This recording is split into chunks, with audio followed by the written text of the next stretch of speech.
இயேசு கிறிஸ்துவின் நாமத்தில் அன்பின் வாழ்த்துக்கள். இந்த நாளில் ஆண்டவர் உங்களுக்கு தருகிற வார்த்தை மீகா அதிகாரம் 7:15. நீ எகிப்து தேசத்திலிருந்து புறப்பட்ட நாளில் நடந்தது போலவே உன்னை அதிசயங்களை காண பண்ணுவேன். பிரியமானவர்களே, இந்த கால வேளையில உங்களோடு கூட ஆண்டவர் இந்த வசனத்தின் மூலமாக பேச போகிறார்.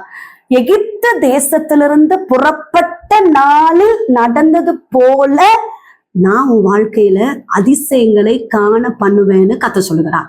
பிரியமானவர்களே, இஸ்ரவேல் ஜனங்கள் எகிப்துல அடிமைப்பட்டிருந்தாங்க.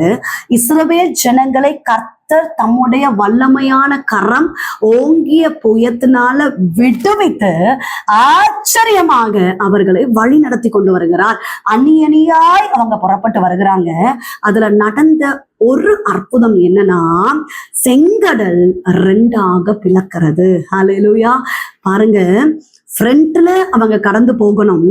ஃப்ரண்ட்ல செங்கடல், பேக்லயோ பார்வோனுடைய இருதயத்தை கர்த்தர் கடினப்படுத்தி பார்வோன் ரதங்களோடும் குதிரைகளோடும், அதுவும் பிரதான ரதங்கள் என்று எழுதப்பட்டிருக்கிறது, பின்தொடர்ந்து வருகிறான்.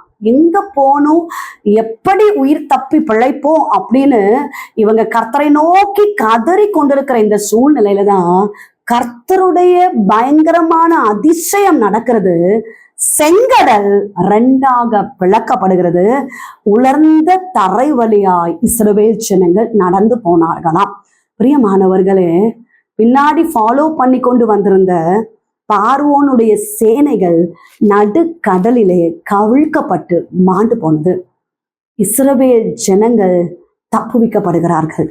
இப்படி அதிசயங்கள் நடந்தது போலவே உன் வாழ்க்கையில நான் அதிசயங்களை காண பண்ணுவேன்னு கர்த்தர் சொல்லுகிறார். என்ன பண்ணணும் அப்படின்னு தெரியாமல் திகைத்து கொண்டிருக்கிற சில காரியங்களில் கர்த்தர் அதிசயங்களை காண பண்ணுவார். உங்களுக்கு முன்பதாக இருக்கிறதோ பெரிய செங்கடல் போன்ற பிரச்சனை. இந்த பிரச்சனையை எப்படி நான் ஃபேஸ் பண்ண போகிறேன், இந்த பிரச்சனையை நான் எப்படி தாண்ட போகிறேன், ஃப்ரண்ட்லயும் போக முடியல, பேக்லயும் போக முடியல, எந்த பக்கமும் திரும்ப முடியல, இப்படி ஒரு இக்கட்டான சூழ்நிலை நான் மாட்டிக்கொண்டேனே என்று சொல்லி கவலையோடு இருக்கிறீங்களா? கர்த்தர் சொல்லுகிறார், அந்த நாட்களில் நடந்தது போலவே உன் வாழ்க்கையில அதிசயம் நடக்கும். பிரச்சனைக்கான ஒரு சொல்யூஷனை கர்த்தர் பிரச்சனைக்கான ஒரு தீர்வை உங்கள் கண்கள் காணும்படி கர்த்தர் அதிசயங்களை செய்ய போகிறார். அதான் இந்த காலவேளையில் கர்த்தர் நம்மோடு பேசி கொண்டிருக்கிறார். அதிசயங்களை காண பண்ணுவேன். நிச்சயமாக உங்க கண்கள் அதிசயங்களை பார்க்கும். அவரை மட்டும் சார்ந்திருங்கள், அவரை நோக்கி கூப்பிடுங்கள், உங்க பிரச்சனை லகுவாக மாறும். செபிப்போம். எங்க நேசிக்கிறீங்க நல்ல தகப்பனே, இந்த கால வேலைக்காக நன்றி செலுத்துகிறோம். கர்த்தர் தந்த நல்ல வார்த்தைக்காக நன்றி அப்பா. அதிசயங்களை காண பண்ணுவேன் என்று சொல்லியிருக்கிறேன். தேவ பிள்ளைகளுக்காக ஸ்தோத்திரம். ஏதோ ஒரு காரியத்துக்காக ஜெபித்து கொண்டிருக்கிறாங்கப்பா. இந்த காரியங்கள் அதிசயங்கள் நடப்பதாக, அற்புதங்கள் நடப்பதாக. கர்த்தர் பெரிய காரியங்களை செய்யுங்கப்பா. கடன் பாரத்தோடு இருக்கிற குடும்பங்களுக்காக ஜெபிக்கணும். எல்லா கடன் பாரங்கள் இயேசுவின் நாமத்தினால மாறுவதாக. தேவைகள் சந்திக்கப்படட்டும். பொருளாதாரங்களை ஆசீர்வதிங்கப்பா. நெருக்கங்களை மாற்றுங்கப்பா. கர்த்தாவே, திருமணம் ஆக வேண்டிய பிள்ளைகளை ஆசீர்வதிங்க. கர்ப்பத்தின் கனிக்காக காத்திருக்கிற பிள்ளைகளை ஆசீர்வதிங்கப்பா. கர்ப்பிணிகளை ஆசீர்வதிங்கப்பா. நல்ல டெலிவரியை தருகிறபடினால ஸ்தோத்திரம் ஏசப்பா. கடன் பாரத்தோடு இருக்கிற குடும்பங்களை, கடன் பாரங்களை மாற்றுங்க ஏசப்பா. ஹாஸ்பிட்டல் இருந்து கொண்டு என் கூட சேர்ந்து ஜெபித்து கொண்டு இருக்கிற அருமையான தேவ பிள்ளைகளுக்காக ஜெபிக்கிறோம். எல்லா பலவீனங்கள் இயேசுவின் நாமத்தினால மாறுவதாக. ஹல்லேலூயா. அந்த வியாதி வந்ததுனால பயந்து கொண்டிருக்கிறாங்கப்பா, போராடி கொண்டிருக்கிறாங்கப்பா. கர்த்தர் அற்புத சுகத்தை தருகிறபடினால ஸ்தோத்திரம் ஆண்டவரே. படிக்கிற பிள்ளைகளை ஆசீர்வதிங்க.